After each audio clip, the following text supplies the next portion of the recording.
I want to talk a little bit about Pilgrim's Progress and how to look at that work as an example of how to write a theme in literature. And sometimes you'll be told in very vague terms to write a theme about a work. And Pilgrim's Progress seems to be a good text to discuss this problem or this term, this theme thing. Okay, and when you're asked to write a theme, you need to think to yourself, what is the teacher really asking? What is this? What is or in other words, in other terms, what does my audience really want? Does my audience want me to tell it, some general thing about this work to show that I've learned some general things about this work as a whole? Or does my audience want me to demonstrate some original thought on this thing? And not necessarily a publishable thought, but just an original thought.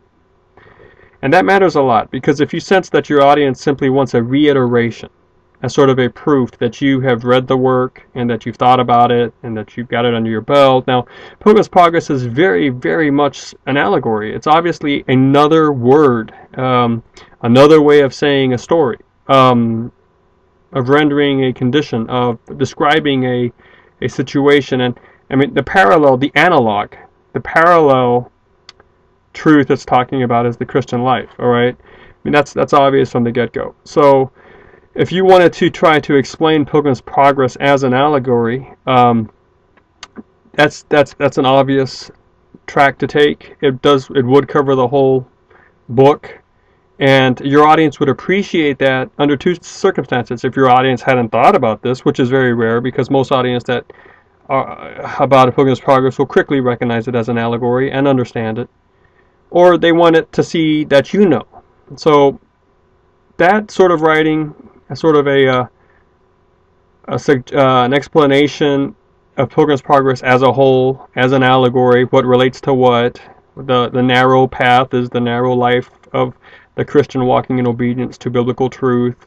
The slough of despond is the time when we fall, usually after salvation, when we come down to earth from the euphoria of having the sins forgiven. And we realize we still have a lot of years to live on this earth, and we get depressed. And so, obviously, these things correlate. That's how you would write a theme if your audience wanted you to just basically explain the work to it in its simple terms.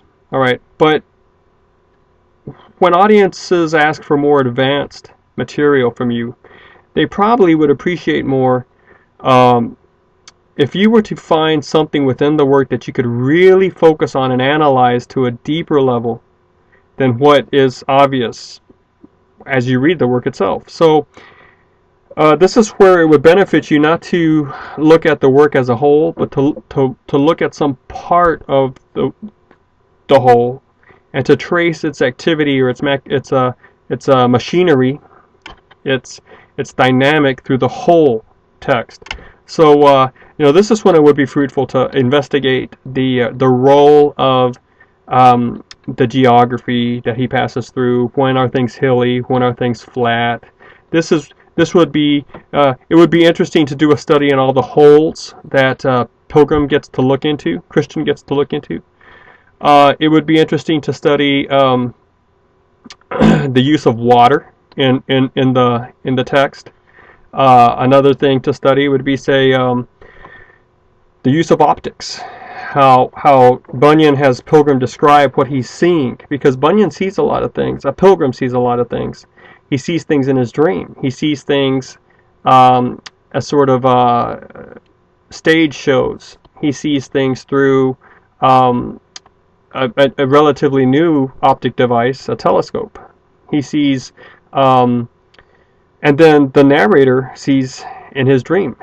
Sees via his dream. So optics in Pilgrim's Progress would be, I think, a fruitful trail to follow. A narrow theme. You see how that would be a sub-theme?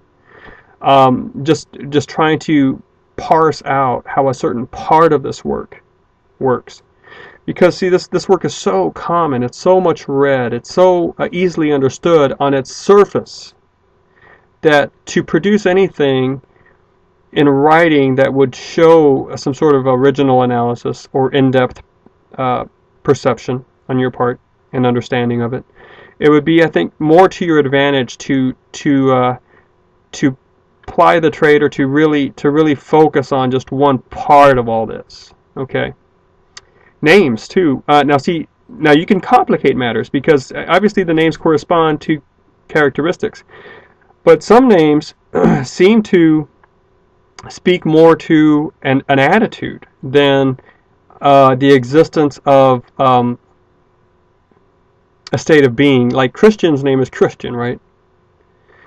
And faithful does not get a name like Christian. Faithful's name is Faithful. All right. But then you do have Apollyon, which is a proper name. And then you have Demas, which is also a proper name.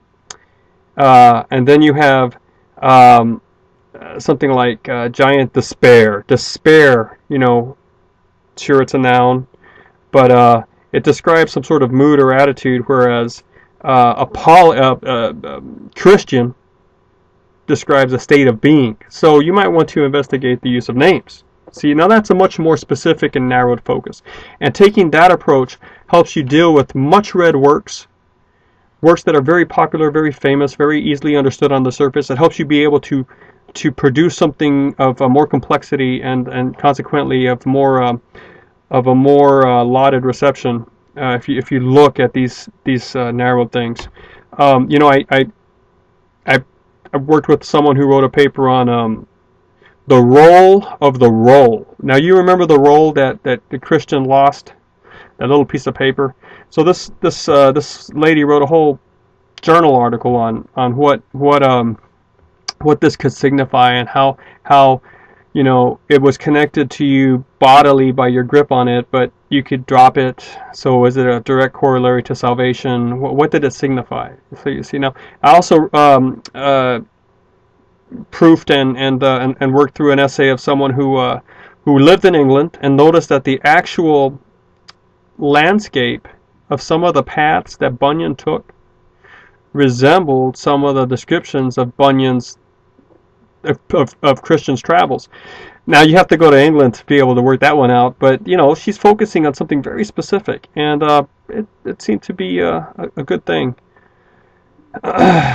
Anyway, the way you would turn your opportunity to write about Pilgrim's Progress into simply a rote pedagogical exercise that lives and dies within the classroom is simply to take what everyone has already said about it and shown about it, and to reiterate it in your writing. And that's how a paper that just seeks to explain how it is an allegory, that's how it devolves into an activity that doesn't really allow you the depth and the level of interaction with this text that's open to you if you would just sit and think about certain parts of it for a while.